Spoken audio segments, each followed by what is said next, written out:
All right, hello everybody. My name is Justin. I'm a support engineer in the APAC region in New Zealand, and today I am facilitating this Ask Me Anything group call on the topic being and becoming a senior.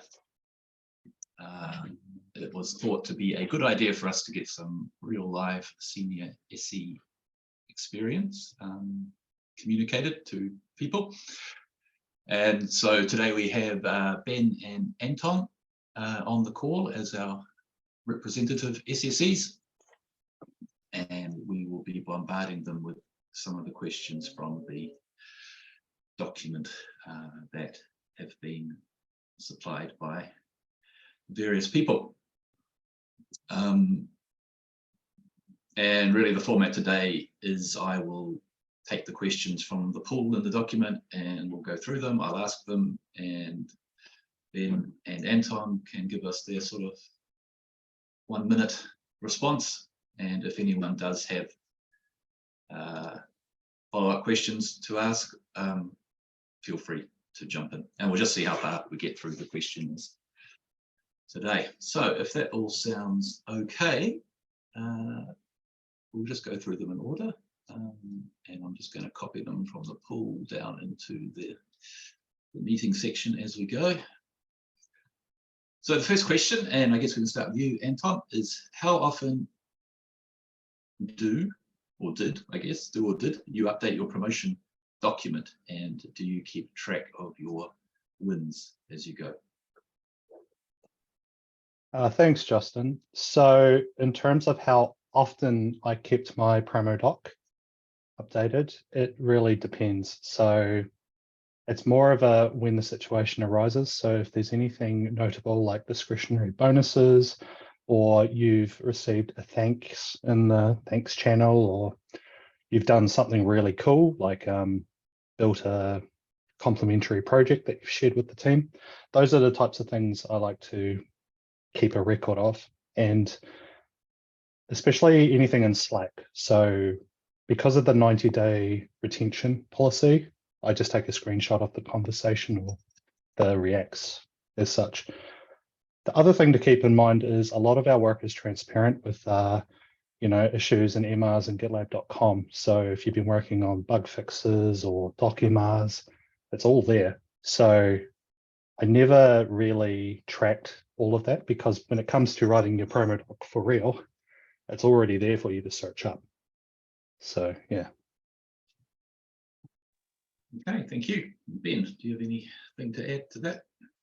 Yeah, a lot of similar points, I think, to Anton. I was in a very similar boat. I think as I was introducing some MRs that I thought were of sort of senior level quality, or at least tried to emphasize some of those attributes, I sort of would leave myself a very rough draft of like what I was thinking, or the approach I was trying to think about taking in terms of the paragraph.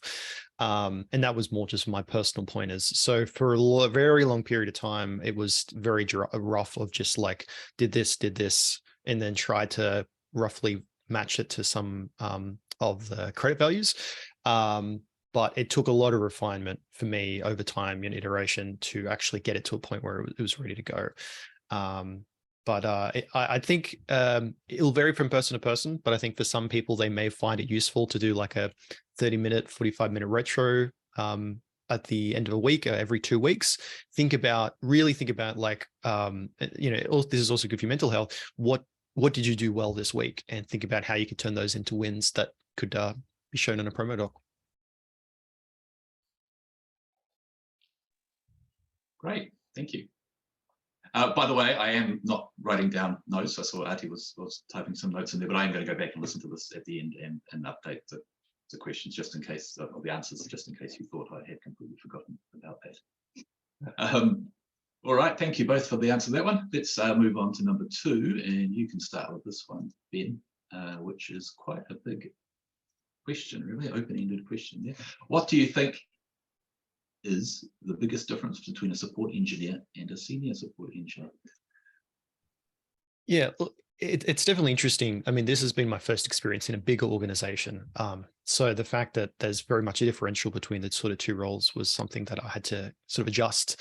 I previously had worked in small organizations where it was sort of everyone was sort of doing a little bit of everything. So everyone was almost a little senior in a way. So the separation of roles was something I still try to adjust to even to this day. The biggest difference to sort of go off the bat is definitely trying to facilitate and help everyone rise up, I guess, to a level that you would really want them to see. So for that is I try and make sure I'm available in the crush sessions. I might not have the answer, but I might at least be able to point someone to the right path and stuff like that. As well as just trying to be sort of like a I don't know, like a, I don't want to say an anchor, but like a beacon point to help, like help point people in the right direction, I suppose. For me, that's what I think being a senior is a bit more about. Yeah. Great, thank you. And Duncan, I see you've joined us. Would you like to participate in this as a question answerer? That's what I was here for. So yes, I'd been thinking over how or the differences between support engineer and senior support engineer, and a lot of it is stuff that I just normally enjoy doing, like helping out my colleagues and tackling difficult technical problems. And so a big part of the promotion for me was really just gathering the evidence that I was doing all of the above, and then putting that in a promotion document.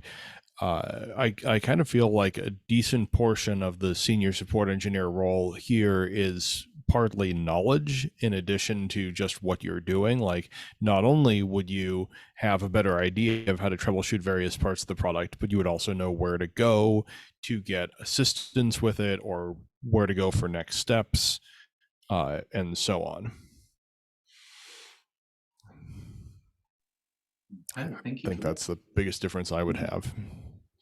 Thanks. And Anton, what are the differences for you?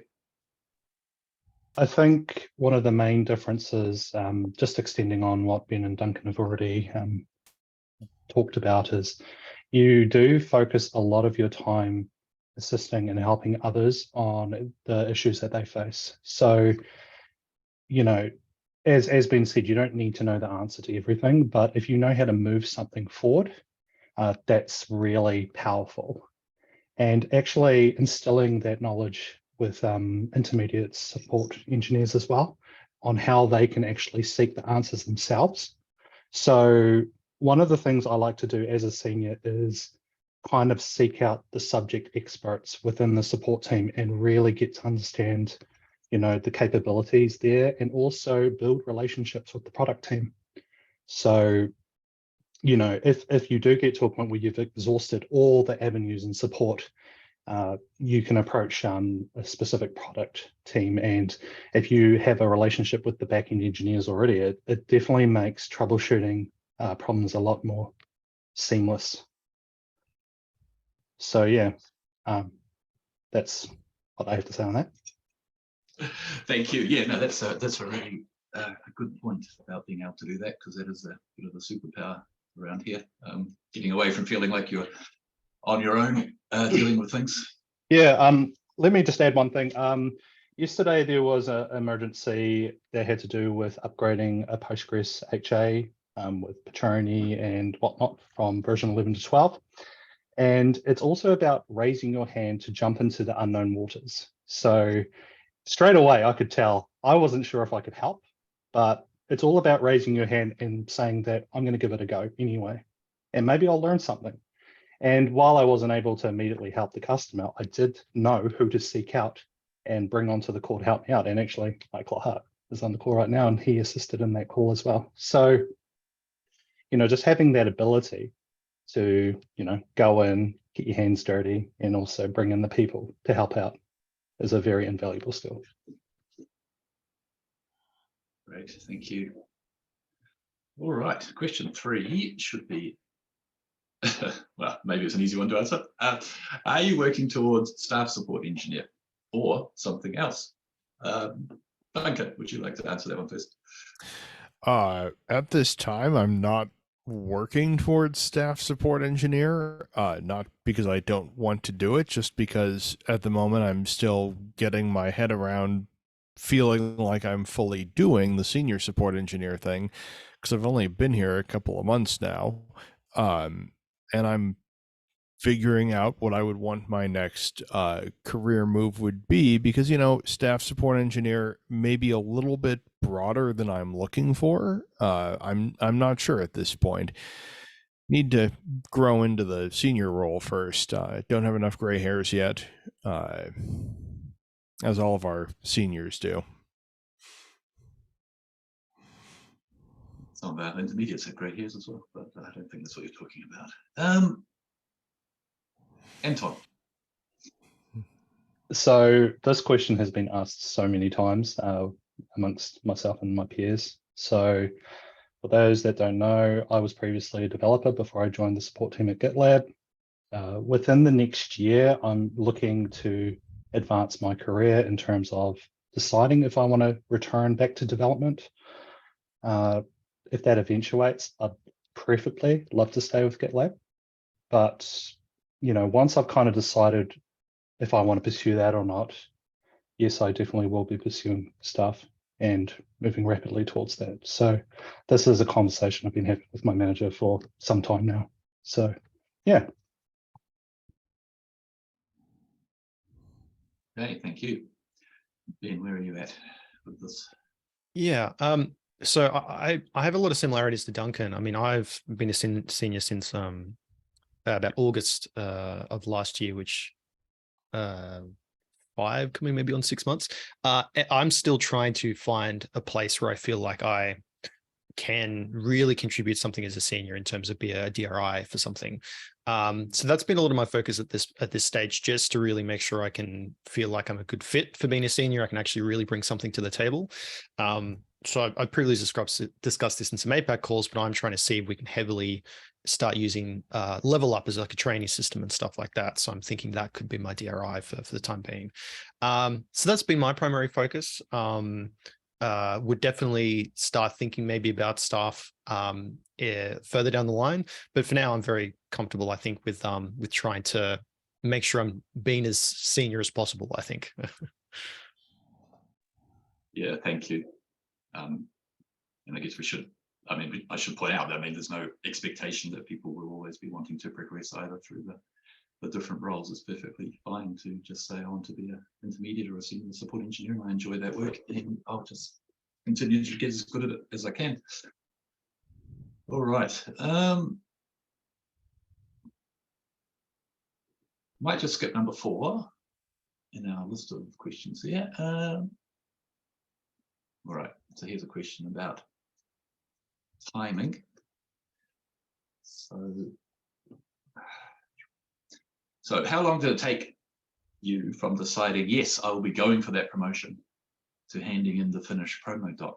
And how long did it take to arrive at the yes decision? I'm wondering if that means the yes, you are going to get promoted decision by others, or else, yeah, how do you choose to interpret that question? And probably as well, if you could answer in this one, just the thought processes that went into deciding to go for a promotion, whether that was something that you did off your own bat, whether it was something your manager encouraged you to do, or it was a mutual decision between different people.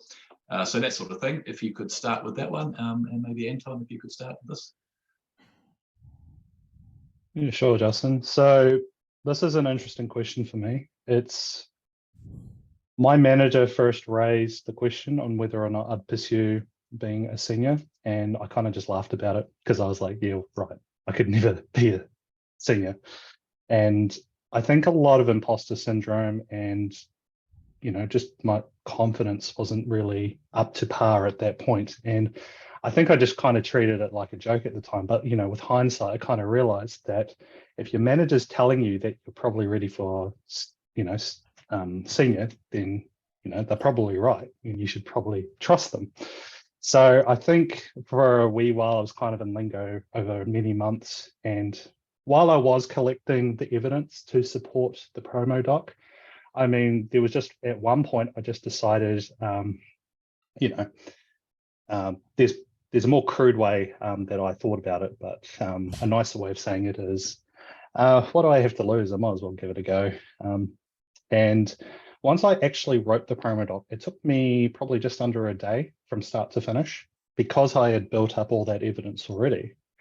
And I was like, oh, wow, look at all this cool stuff I've done. You know, look at the impact I've had on the team. And then it was just at that moment, I realized, oh, wow, actually, I could do this. And I've had many of my peers tell me, Anton, you're a senior. You've been performing at a senior level. You should like officiate it.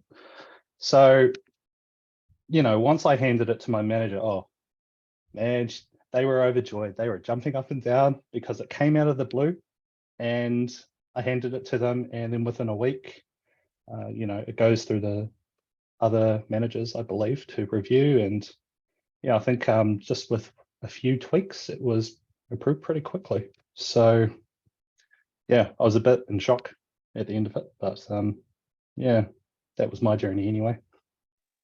Great, thank you for that. And Ben, what about yours? Yeah, I guess I had a discussion quite early on with my manager. While I was in a smaller organization previously doing IT work, I was operating as an actual team leader. So I was already facilitating a little bit of a senior role in terms of day-to-day guidance of a help desk, basically making sure things didn't catch on fire. So I had already had a lot of the skills, I guess, to just facilitate discussion and try and guide people to getting the answers themselves. So the question came up quite early on was to like, hey, you know, consider being aware of this. So even from very on, this is where I started having rough notes on, you know, for a future senior doc, like start thinking about what are you doing as you're getting into GitLab, and, you know, think about what you could run up. In terms of handling, like finalizing it, like I said earlier, it took me quite a while to turn it from those rough drop notes into something that was manageable. The ultimate deadline I think I had was there was like a cutoff date for before the next quarter. And it was a question of, okay, well, you either need to submit it now so we get it in for this quarter, or you have to wait a month and a half before the window opens again. And that was sort of my deadline to, okay, I better polish this up and send it off. So yeah. Great, thank you. And what was your decision-making process like, Duncan?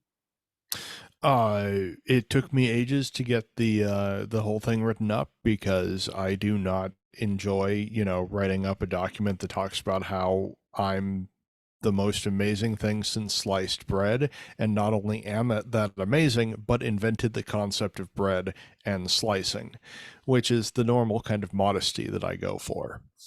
So that took me a while to write up, and a decent portion of deciding to go for it was just my manager telling me, hey, you're basically doing most of the senior things already. You should do the senior things officially. And I was like, well, if I'm doing all of these things, just promote me. Don't make me jump through these hoops. And eventually we came to an agreement and some hoops were jumped through. And I learned to balance a ball on the tip of my nose, which is a talent I didn't expect to get from this. Once I got the doc submitted, because I was told that when I'd done it, we started batching them all and having a slightly more efficient process. Did not take long once from doc submission to promotion. Yeah, great, thank you for that. All right, so this is one that I'm interested in, especially as well, being very consumed with tickets and things. So how do you feel your ticket work specifically has changed after becoming a senior? Is it more or less? Is it faster or slower? Duncan. I don't think it's changed a huge amount because I was always taking difficult and complicated tickets, and I've continued to take difficult and complicated tickets. I keep telling myself I should try to take slightly fewer of them, but then they don't get picked up by other people, so I pick them up anyway. Possibly should be leaving a few more notes for peers to work on stuff. Overall, I I mean, honestly, I feel like I'm basically doing what I was doing before, except now I've got a little senior on my Chiron beneath my face instead of just saying support engineer. Okay, thank you. Ben.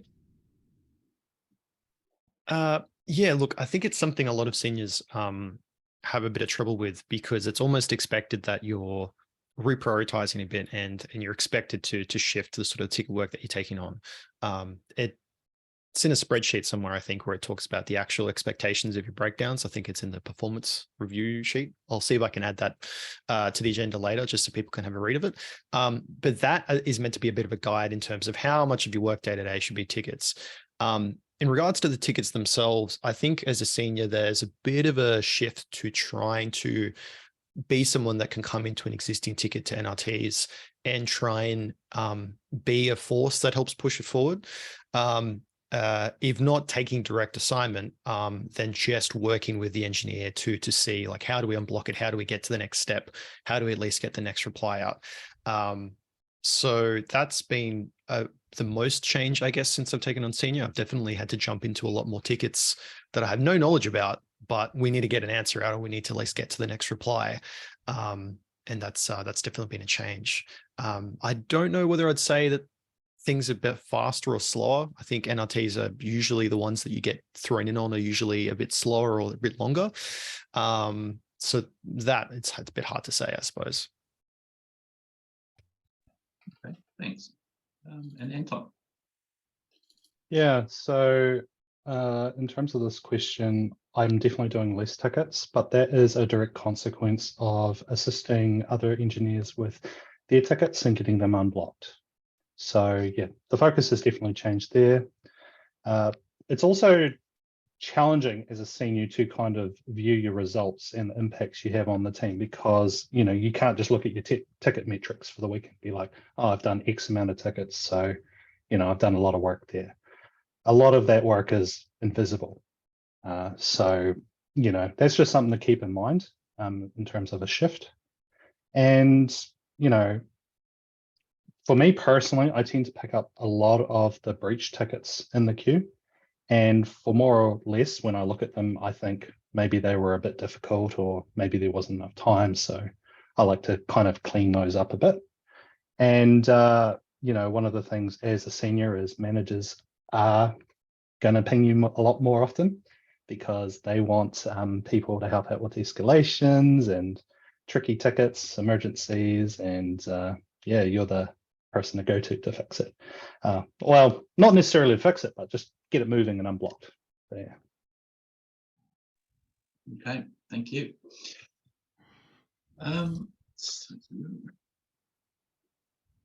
Just following up on that, and this is the question I actually put in the list today, and it's sort of following on to what Ben is adding to the document now about the performance factor spreadsheet.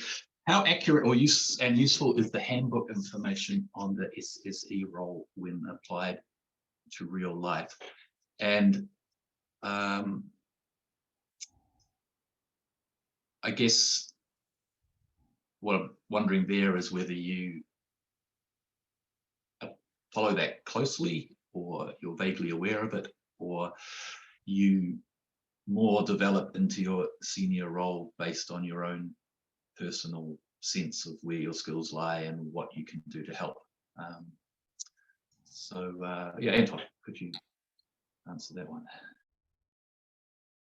Yeah, so I actually had to look at the page just to get a refresher. I think for myself, I tend to cover all the criteria listed on the support engineering job families page. But I will stress that in terms of submitting merge requests to resolve GitLab bugs, it's not necessarily a strict requirement. Like, you don't need to be very familiar with the code to be a senior. But of course, it's going to help being able to unblock problems. But yeah, and just looking at the performance factor that Ben's shared, I would say, yeah, that's probably more or less how I would split up my time. Okay, thank you. Duncan? I'm also pulling up that framework now just so I can actually look at it. Let's see. Yeah, sorry, I should have put a link into the page I was thinking of. I didn't actually look at it myself. I just knew there was information in the handbook about what seniors are supposed to do, and I was really just trying to get at, do we follow that sort of religiously, or does everybody just sort of do their own thing as far as senior responsibilities go? I would say, let's see, senior support engineer. I mean, like our regular support engineer role, there's a lot of things in here that some people will do more of than others. Like, I rather enjoy coaching and mentoring folks and helping out with tickets, so I will quite often do that. I've not fixed very many customer impacting bugs because I generally don't like diving into the code and figuring out exactly how to fix it. So I've done more of the coaching and ticketing side and less of the actually fixing bug side. So it varies based on your talents and what you're interested in, just like every other role at this company does.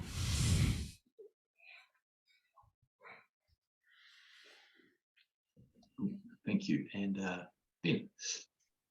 Yeah, I think we may even need to put in an MR to update it, because I feel like submitting merge requests to resolve GitLab bugs is a very small component of what support does. We may need to update that to bugs and docs, because I think that's still quite valid for someone that chooses to spend time to update the docs. And we do have a few engineers that are very good about that when we have customer issues. I think that it could be equally as valid, because that helps to not have tickets in the first place.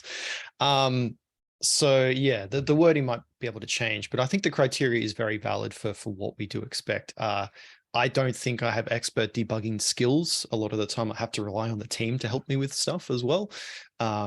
So I don't, again, like it's possess the ability to work with people to debug stuff, I think might even be a better term itself, because I definitely don't have expert debugging skills. I just get everyone else to help sometimes. I think it, similar to what we touched on before, I think it helps to have some minor knowledge of the code sometimes, that you can at least understand where to look at a problem, whether that's top down or bottom up.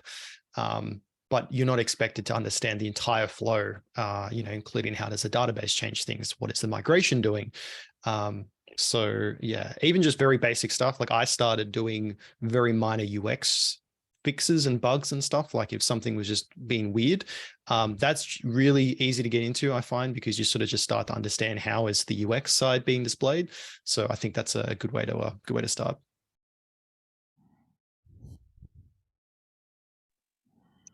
Thank you.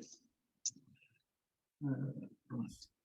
So here's a interesting question. If you could change one thing about being a senior, what would it be? Anton.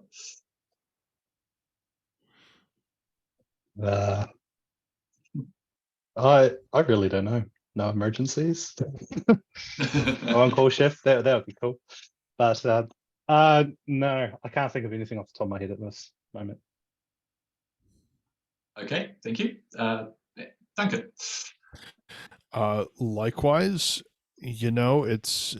I've always been in support, so I don't mind the downsides of support, and we don't have 24/7 on-call, which I've had to do before, where you get woken up at 3 a.m. and it's like, so anyway, our DHCP is down, and okay, well, I guess we're fixing it now. Tell me what's going on. Let me get my laptop. Sure, yeah, no, been there. Ben. Yeah, look, I'm in a similar boat. It's hard to say if there's anything specifically I'd want changed. I think that we do have a very good balance at the moment, in terms of the interaction we have, and at least the ability that we have ourselves to get the change that we need ourselves. I might have to think about that. I might go async. If I think of something, I'll add it to the notes. Yeah. Great, thank you. I guess here's another one that I added this morning, which you can answer first, Ben, if you want. Do you feel more or less stressed as a senior, or about the same but in different ways, or not stressed at all? I'm naturally a stressful person, which has nothing to do with GitLab. I'm always just a bit of a stressful person, I think. So I sometimes actually enjoy being busier sometimes, because it just helps get through the day a little bit quicker. I don't like being bored or not having a lot to do. So in terms of stress, being a senior, it definitely shifts the priorities. Similar to what we talked about before, is as a senior, you may be brought into situations where you are unfamiliar, similar with what Anton dealt with yesterday. I did see it. I was doing a training module at the time, and I was like, I'm really hoping someone else does jump in, because I have no knowledge of Petroni. So thankfully Anton did jump in that, but that would be a very stressful situation, having to jump in and engage with a customer where they're expecting you to have knowledge of their problem, and you sort of have to either bluff or talk your way through and basically say, hey, look, I don't have the knowledge, but I'm going to be working with you to figure it out, and stuff like that. So that can be a little bit stressful when you have to do that sort of stuff, I suppose. Yeah. Anton. So in terms of being more or less stressed as a senior, I wouldn't say there's much change versus an intermediate. I mean, it really depends on the day. So I know for me as a senior, my days are always busy. They're never the same, which is exactly like an intermediate day. And it's very chaotic at times. So I'm jumping in and out of different things all the time. And this is where time management is crucial. So, you know, for those that know, I tend to have recurring pairings with everyone in APAC anyway. And, you know, that's really good. And then also setting boundaries on when I can and cannot assist other people. Yeah, because otherwise, if my attention is always being divided and I'm being distracted all the time, I'll never get anything done. And, you know, there are some days it feels like that. So yeah, I think structure is very important to ensure that you don't get too well, you know, it's good to get stressed out in some ways, because it can, you know, improve outcomes, but you know, you just want to turn the tap on a little bit. You don't want to like have a full blowout, you know. Yeah, it's counterproductive, isn't it, to try and respond to everything, because there's always something new to respond to. Yeah, exactly. Duncan, what are your stress levels like being a senior? You know, I realize I keep saying this, but fairly similar to what it was like before. Some days I come in and it's like, oh, look, there's half of my tickets that require updates, and 3/4 of them require actual substantive updates. I was really hoping these people would fix their problems and fix the, you know, I'm helping them help themselves. Why aren't they helping themselves more? It's very disappointing. But yeah, the biggest thing is the stress points remain the same. It's just you need to be a little bit more on point about touching a lot of them, because they are higher profile. Your stress points may be higher profile within the company, and you'll want to keep an eye on that. Okay, thank you. Right, so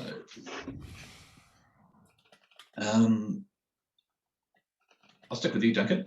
Do you think other support engineers understand clearly how to make the most of senior support engineer abilities? And I've got put that in inverted commas, to assist with their roles, or do you find that seniors need to go looking for opportunities to assist others? So that's sorry, and that last bit we've sort of covered, and I just said, and what are those abilities that you offer? But we've sort of covered that in previous questions. So yeah, more about how do other people make use of senior SEs and that experience. I mean, it's difficult for me as a senior to judge how well other people are using my various abilities. No one ever asks me to use my bulletproofness to help them rob banks, for example. Maybe I shouldn't have admitted that on a recorded call. But work-related abilities, please. Not this guy. I generally find that people show up for the senior help sessions and will ping me asking me for questions, which I believe are the two main ways that people should pull request. I also go looking for places where people are, where questions are asked that I might be able to answer them, and try to provide answers for them. If there's ways that people are looking for assistance and aren't being found, I would love to hear it so that we can try to address that. Great, thank you. Anton. So the second part of the question I can answer confidently. So I do tend to, where I can and I have availability, I will be very active in Slack, because I really dislike seeing questions asked by other engineers left unanswered. So those are blockers to me, and blockers to those people as well. So if I can help them out, or at least steer them in the right direction, or point them to a product group they should be talking to, or a subject matter expert, then that's great. I get them unblocked. But yeah, in terms of abilities that I can instill in, intermediate support engineers, so that comes down to pairings and crush sessions and the senior help sessions. So if you're working through a ticket, I mean, it's very helpful and beneficial to share your screen and show your thought process, how you get from A to B, instead of just giving the answer away. Sometimes just the journey alone is how people learn, and you want to teach people how to be able to do that journey on their own. So yeah. Great, thank you. And Ben. Yeah, I might expand it a little bit to say, sometimes engineers need to think about even the way that you phrase a question in Slack. You need to make sure that you're addressing, or you're providing enough information that someone could understand something with very little context. I have a tendency when I ask questions is I try to provide a very brief introductory statement, maybe a sentence or two, then mention that I'm putting more stuff in a thread, because the last thing people usually want is to have this huge bundle of text like right in the middle of a channel that they may or may not want to read. I don't know if it's a psychological thing, but I find if I put stuff in a thread, people find the sentence or two that I make interesting, and then like I've almost hooked them in, because by the time they get into the thread, they're engaged. They're sort of, oh, now I want to understand a bit more. So for SEs trying to make the most of SSE ability, even talking with other teams, is definitely just think about the way that you're engaging with the seniors or with the product teams and stuff like that, and think about what information you need to present to them so that they can help get you the answer that you need. The second part of the question, I have a tendency to always, I don't like the Slack notification being read. So I usually always see what's people are asking. So I'm very frequently trying to respond to things if I see questions being raised, a bit like Anton. So I usually find opportunities to reply to things, I guess. Great, thank you. Yeah, I guess part of that's the time management issues, that thing that Anton was mentioning, because you could spend all day, couldn't you, in Slack, helping people, answering questions, doing things, and never do anything else. Yeah, you can get a little overwhelmed. And that does tie back to the stress a little bit, is where you could spend an entire day jumping from problem to problem and find that your own tickets have been neglected due to that. So time management is definitely a big part of things, yeah. Fantastic, thank you. Okay, well, I think at this point we can stop asking you questions from the list. There's been some awesome bits of information and guidance in the answers that I've heard today, so I'm very much looking forward to going back through this and updating the document with those. But I guess at this point, since we do have some non-senior people on the call, does anybody have any general questions they'd like to ask that we haven't covered today, or comment on more on what has been discussed today? Open floor.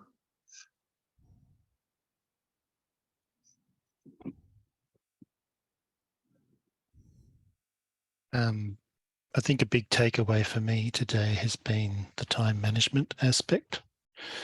because I am doing a lot of more senior things as part of, you know, acting like a senior before being promoted to a senior.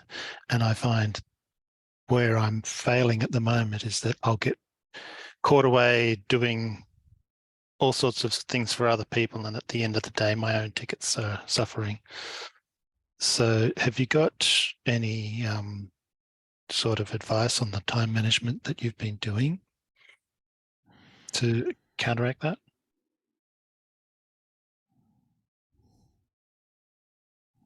I might try and feel that one, I guess. There's a few different things I guess you could try and do. I try and get my responses out if I can quite early in my morning before for me, at least in APAC, it's early APAC hours. So usually the rest of the team isn't online, so we don't have too many questions being thrown. So that's usually my best time is to try and get my responses out, or at least line up the day in terms of, okay, based on the customer interaction, what's a priority? Who seems a little bit more annoyed, and who do we need to get a better response out to?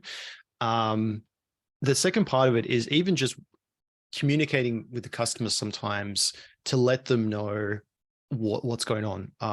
I find even in previous roles, I've said sometimes is you don't tell them that you're going to have a problem fixed or something by a certain date, but you say, look, I'm going to look into this issue, but I'm going to give you an update in 24 hours as to where things stand. You're not promising to have it fixed in 24 hours, but that is giving you an update that you can send to the customer, and you're saying, I'll let you know where things are looking in 24 hours to provide an update. That could be an update saying, hey, I haven't had a chance yet, but more often than not, customers appreciate having that consistency of you just letting them know where things are, because that at least avoids a situation where it's gone a week without updates and they're not sure whether you're actually still looking at the ticket. So yeah, hope that helps. Yeah.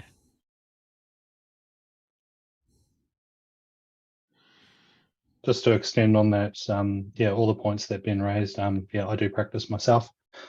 But yeah, calendar. I make heavy use of my calendar. So I know some support engineers, they actually do block focus time for, you know, working on tickets and that kind of thing. And then they leave the rest of their day planned for pairings or crushes or whatever else.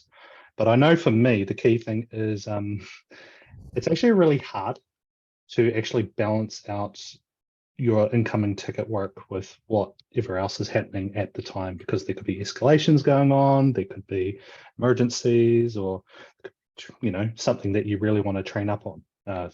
You know, there's all these different priorities, and it's just more about weighing up what's more important, unfortunately, and sometimes things have to drop. And yeah, but yeah, as Ben said, if a customer is on the dropped end, which is the unfortunate case sometimes, yeah, just being very open about, hey, like this is a real life example actually from last week that, you know, I was on call and I had a really long in-depth ticket that I needed to sit down and, you know, really figure out, and I just didn't have time because we had concurrent emergencies day after day. So I actually just told the customer, look, I'm on call. I'd love to get down to this. I've explicitly blocked a time for next week to look into this, you know, but rest assured I am looking at it. And more often than not, that's enough. So, and customers are happy with that, you know. If they are like, you know, in a crisis situation, of course, then it comes down to, hey, who else can help me out on this? Tie in with the support managers to see if anyone, you know, anyone else can reprioritize and take on some of your workload as well. So I don't do that very often, but yeah, that's another tool in your chain that you can utilize as well.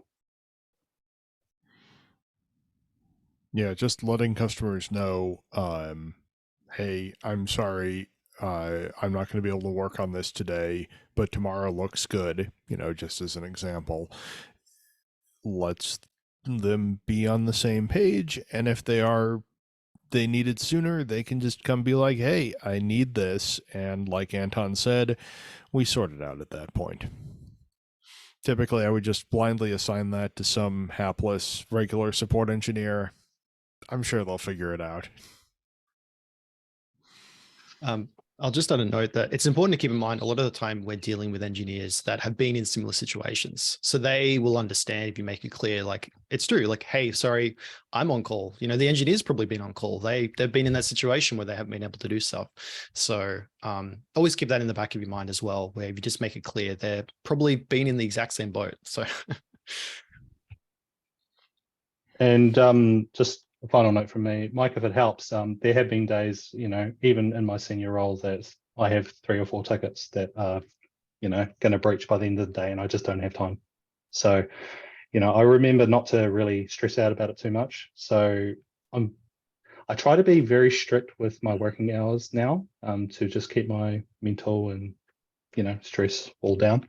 So if something doesn't seem too urgent, I'll probably just let it sit. If I deem it necessary, yes, I will send an update. But if I feel that it's going to escalate or it's urgent, then yeah, I'll take some kind of action to get it moving in my absence.